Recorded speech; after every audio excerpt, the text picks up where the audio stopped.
How's it going, everybody? Welcome back into another video. And today, welcome to Oscars week. It's Oscars week. It's one of, if not my favorite weeks of the year. Well, see, now that's kind of pushing it. I think the week from Christmas to New Year's Day, that's kind of the best week of the year. But like for film, this is like the best week of the year. We're all putting in our predictions, doing our rankings, and then Sunday night we will find out who takes home all of the awards. I'm very excited. It's going to be great. I'm doing a watch party, watch along kind of party with everyone, so make sure you come and check that out. It's gonna be a lot of fun. We're gonna be live reacting to everything that happens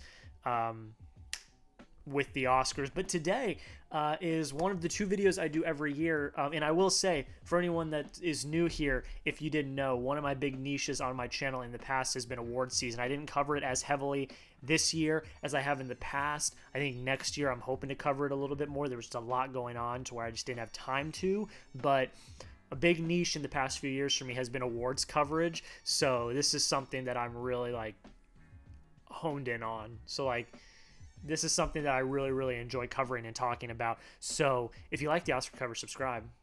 Got one more video coming out this week and the live watch along. But today, what we are doing is sitting down and ranking all 10 Best Picture nominees from the worst to the best. Now, this is my preference, obviously. This is not what I think, like, quality-wise or what I think. This is not my prediction of who I think is going to win. My prediction video is coming out on Friday of all predictions for all categories. This is strictly, like, my ranking of what I liked from worst to best, and just kind of my thoughts. And I do want to make a quick disclaimer. The lowest any movie on this list got was an 87 out of 100. So I really thoroughly enjoyed every single film on this list. Just because there are films lower on the list than others doesn't mean I don't like them. Every one of these films was extremely highly rated by yours truly, so I really did enjoy them. I felt like I had to get that out of the way because I know that this is a very touchy topic for a lot of people on film Twitter. I had to get that out of the way. We have 10 films. This year is the first year that they've enacted the rule where you have to have 10 films nominated for Best Picture. I think we have a really great slate of films. There are a few that I think were left off, and I will give some honorable mentions before we get into the list, but I think we got a lot of really good stuff to talk about here. So let's just kind of get into it. I'm going to do a few honorable mentions first before we get in. Films that I think potentially had a run in the race, could have, probably should have, maybe deserved a Best Picture nominee, but in no particular order. Spencer, I think, deserved a lot more credit than it got. The Last Duel, I think, is a fantastic movie that should have gotten more credit. The French Dispatch, what can I say about The French Dispatch? Is just absolutely gorgeous filmmaking. Come on, didn't get any nominations, and it really deserved nominations. It is an absolutely incredible film. The Green Knight, I think, maybe not a Best Picture nom, but should have gotten nominated for some technical aspects. It's the most beautiful film of the year. Mass, I think, is the Best Picture of the year, should have been the Best Picture of the year, and the fact that it got 0 nominations and got completely shut out this award season besides an Ann Down nomination at the BAFTAs is absolutely criminal. I digress, but that film is absolutely incredible. And then 9 Days, I think, is another really incredible film that didn't get any love this award season that definitely should have gotten some consideration. There we go. Those are my honorable mentions, and I think without further ado, let's get into the ranking. Coming in at number 10 is Don't Look Up. I love Adam McKay. I really like his style. I really like the editing and directing kind of style that he has here. This one, in the end, just, it was fine. Like, I enjoyed it. I like what it was going at kind of with media and politics and things of that nature. Cast is great. Really enjoyed it. It's a highly divisive film. I know a lot of people hate it. I was in the group that enjoyed it. I don't like love it, but I enjoyed it. But it really, for this one, and the ones at the bottom of the list, just comes down to I enjoy the other ones more. I mean, that's really what it comes down to. So Don't Look Up. It's good. It's got some really good things about it. Like I said, again, the cast I think is really good. But I do have issues with it. I do not think the screenplay is incredibly sound. I do not think that all the performances are great. There are some very annoying tropes that happen throughout this film, but in the end, it comes in number 10 on my list. Coming in number 9 is King Richard. I enjoyed this film. I really did. I just bought the Blu-ray a few weeks ago when it came out.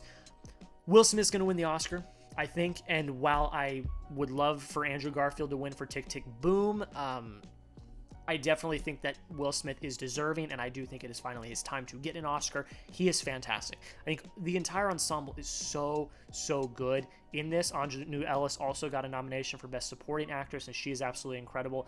Really awesome direction. It is a nice sports biopic. It really is. I think it has a lot of really great ideas. It tells the story really nicely, and it is a really, sheer kind of, it is a sports biopic. It is what you think it is. You're gonna jump up and cheer and fist pump, and it's gonna be great. And I enjoyed it. It's down at number 9 because I don't think it pushed the boundary in any ways. I think that it is, like I said, that sports biopic that we know and love. Doesn't take away from the fact that it is a fantastic film, but for me, it comes in at number 9 on my list.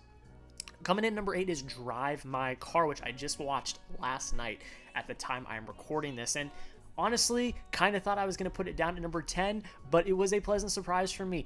3-hour epic. I did not know what to expect. I really enjoyed it. I think it had a lot of really impactful ideas and philosophical kind of examinations of life, loss, grief, how you get over that. Are you a bad person? How we perceive ourselves in times of crisis. I think there's a lot of really impactful kind of story notes here that are kind of packaged in a kind of story about an actor that is coming to, put on a play, and the process of getting ready to put on the play. And I think that it's very profound in its storytelling and messaging, and performances, while I think are a little stale at times, actually are pretty impactful by the end. I think it was good. I think it is kind of long. I think that we don't get to the title card sequence until 45 minutes into the movie, which is definitely a choice. But in the end, I think that each piece that was in a part of the puzzle needed to be there to complete the puzzle. And I enjoyed it.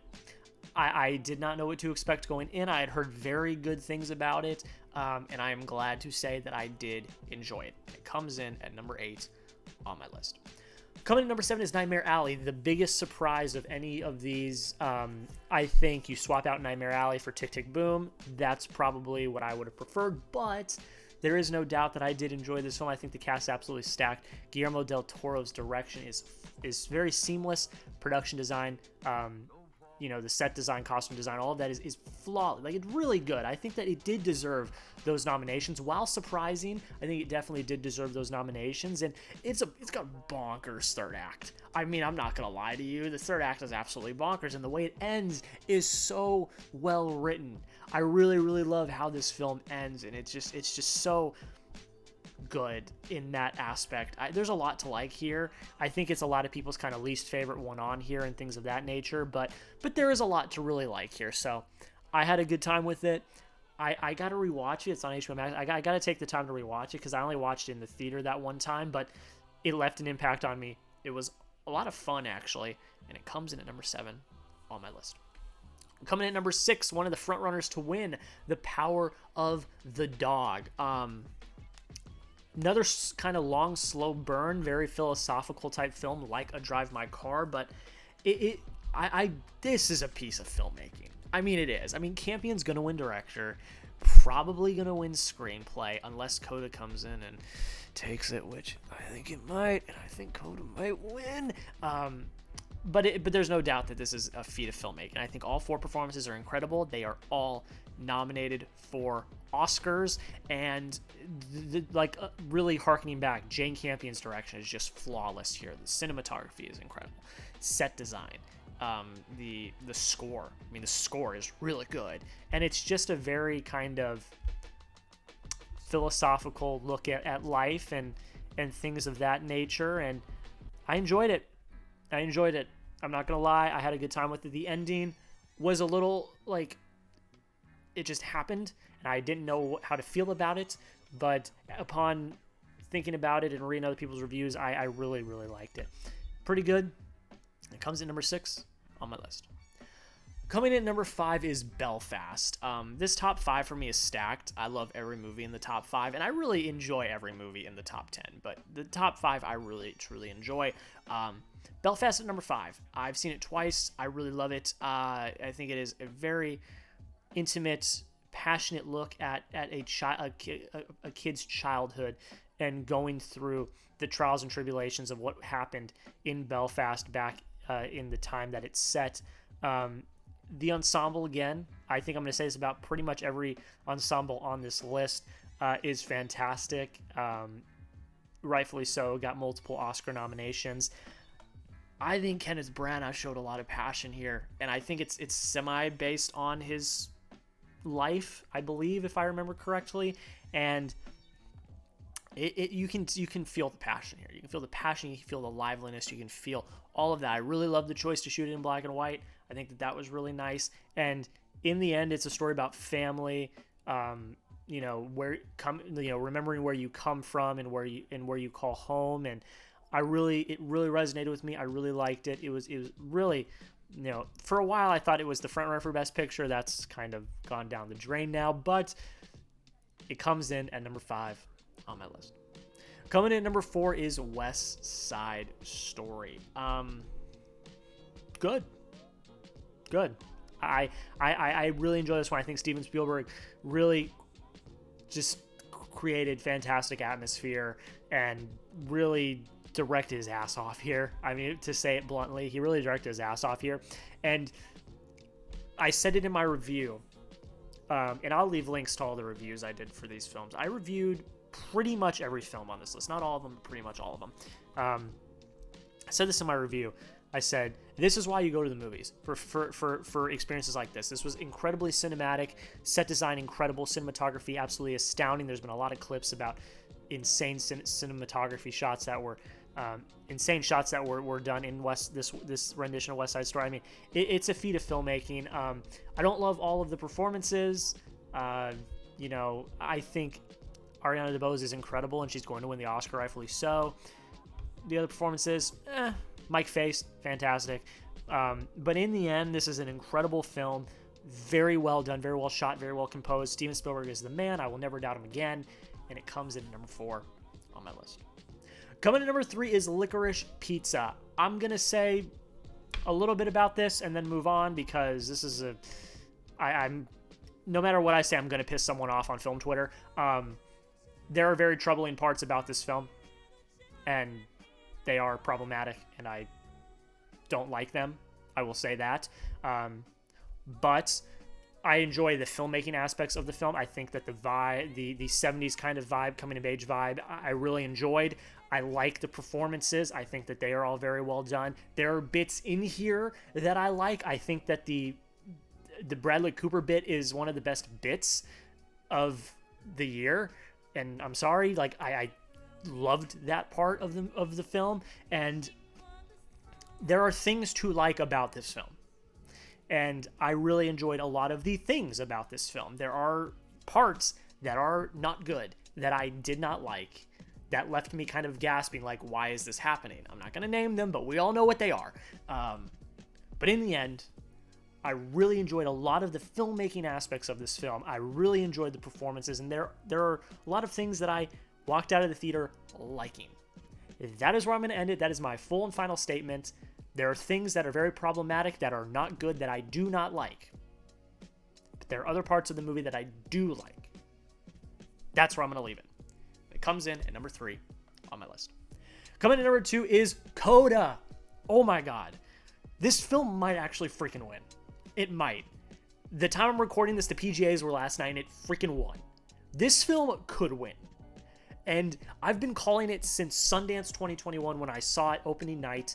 This film is special. It needs to be out there, and it's getting the credit it deserves. Troy Kotsur is going to win the Oscar. I'm so excited for that. It has a shot at winning screenplay, which I'm incredibly excited about. And my God, I think it might win. I think it might win. I'm still going to predict Power of the Dog, but I think it might win. This is an incredible film.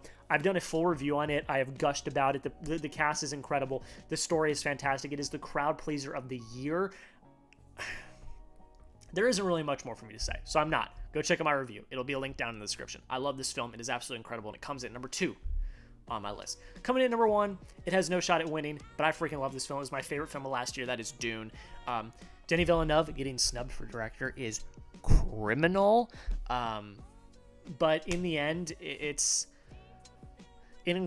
I've said this multiple times because this is a stacked lineup this year. It's an incredible piece of filmmaking. I think that it's going to get a lot of technical awards, rightfully so. It's going to. Rightfully so. Cast, I think, is great. Villeneuve's direction, again, is fantastic. I think that the adaptation of the book is flawless. I did a written article about that on Music City Drive-In. Go check that out. And I love this film. I love it. I've seen it, I believe, 3 times now. I cannot wait for part 2 and then the eventual Dune Messiah, aka part 3. And Florence Pugh as Princess Irulan. Ladies and gentlemen, we got him. I love that casting, and this film is incredible. It's not going to win, I know, but that's fine. It's still number 1 on my list. Guys, go down below in the comments, let me know. What is your favorite Best Picture nominee of the year? What are the snubs that you wish were nominated? Please don't say Spider-Man No Way Home. I love that movie to death. It was my 3rd favorite film of last year. It not a Best Picture candidate. So please don't say that in the comments. But let me know. What is your favorite nominee, and what do you think should have been nominated for Best Picture? But guys, that's pretty much it. Thank you all so much for watching. Friday is going to be my entire Oscar predictions, predicting every single category, what's going to happen on Sunday night. And then on Sunday night, Oscars watch along on my channel live. So please come and join.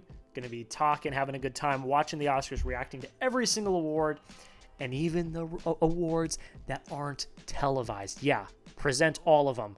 Academy, what are you doing? Why are you not presenting all of them? That's criminal.